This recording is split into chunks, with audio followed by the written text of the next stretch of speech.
गुरु जी के चरणों में कोटि कोटि प्रणाम और सभी संगत जी को जय गुरु जी।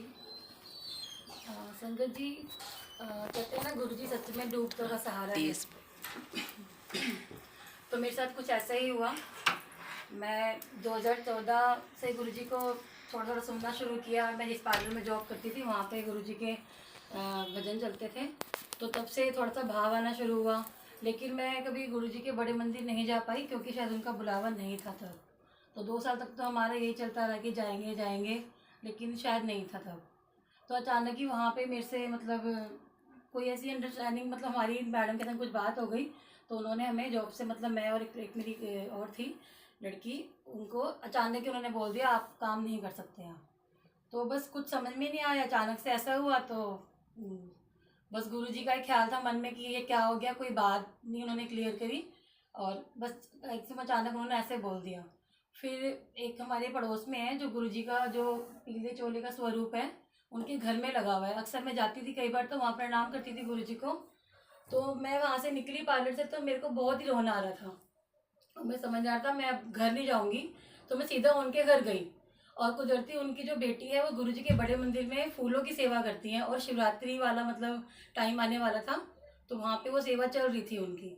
तो जाते मैंने बस रोते रोते, पहले मैं रोई बहुत वहाँ पे, वो मुझे उन्होंने चुप भी नहीं कराया। वो कहती है, बस मैं देखती थी उनकी तरफ और मेरे आंसू नहीं रुक रहे थे। फिर मैं चुप हुई थोड़ी देर बाद अपने आप ही, तो बस मेरे मुँह से यही निकला कि मुझे इनके मंदिर प्लीज़ मुझे जाना है। तो उनकी मम्मी ने मुझे कहा कि कोई बात नहीं, कल ही तुम जाओ, वो जा रही है सेवा करने मेरी बेटी, और वो तुम्हें ले जाएगी। बस वो गुरु जी के मंदिर में पहुंची हूँ, और वहाँ पे अंदर तो दर्शन नहीं हुए क्योंकि सेवा चल रही थी, तो बाहर ही चाय प्रसाद और जो मिला। और तब मैंने गुरु से कुछ ही नहीं मांगा, जबकि मेरे मन में तो बहुत ऐसा हो रहा था कि सब, मतलब मेरी जॉब चली गई है, मेरा घर कैसे चलेगा, क्योंकि मैं ही अपने घर में सब संभालती थी।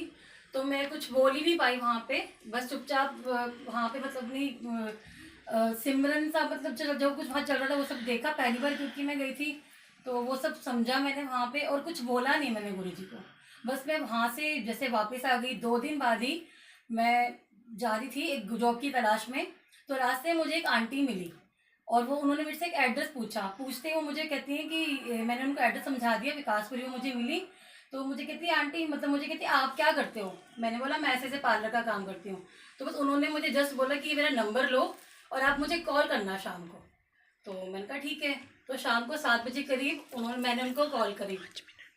कॉल करके संगत जी, मतलब कहते हैं ना कि मैंने तो मांगा ही नहीं, उन्होंने बिना मांगे इतना कुछ दे दिया। और उन्होंने मुझे अर्बन क्लैब का एक एड्रेस दिया, मतलब कि उसकी आप यहाँ जाओ और यहाँ पे आप जुड़ो जाके इनसे, और यहाँ पे ब्यूटिशियन के लिए बहुत काम है। तो बस उस दिन का दिन और आज का दिन है, मतलब गुरुजी ने किसी की जॉब तो करवाई नहीं और अपना ही काम दिया। और मेरी हेल्थ बहुत ख़राब थी पीछे, मुझे बैक प्रॉब्लम है, लेकिन मैं गुरुजी से मतलब प्रसाद और लंगर प्रसाद इनका खाने लगी, जैसे कि जहाँ पे सत्संग होता है गुरुजी के बड़े मंदिर जाकर भी। और मुझे कोई हेल्थ इशू भी अब की तारीख में कुछ नहीं है, और मैंने दवाइयाँ भी छोड़ दी अपनी। तो गुरुजी की इतनी महिमा की, कुछ भी नहीं मांगा और सब कुछ दे दिया, हेल्थ भी दी, वेल्थ भी दी। और आज मैं इतनी सक्षम हूँ कि मेरे पास अपनी स्कूटी है, मैं अपना पूरा घर जा रही हूँ। मुझे कभी बहुत सड़कों पर डर लगता था पैदल चलने में भी, ट्रैफिक से, और आज मैं स्कूटी कैसे चलाने लगी मुझे नहीं पता। और हमेशा ये फील होती है कि ये मेरे साथ हैं, हर जगह हर समय हर घड़ी। अपनी फीलिंग आप भी बुलबुल आंटी क्या, मैं वो मेरी दीदी है संगीता सानी दीदी, ये 15 साल पहले से मैं इसको जानती हूँ। लेकिन जब मैं यहाँ पर आई, मुझे गुरुजी ने खुद, मतलब मैं खींच रही थी इनकी तरफ 3-4 दिन से, मुझे इतना आ रहा था कि मैं बस यहाँ मैं बाहर से दर्शन मत्था टेकती हूँ क्योंकि मैं आसपास ही होती हूँ, तो मैं बाहर ही खड़ी होती हूँ इनके घर के।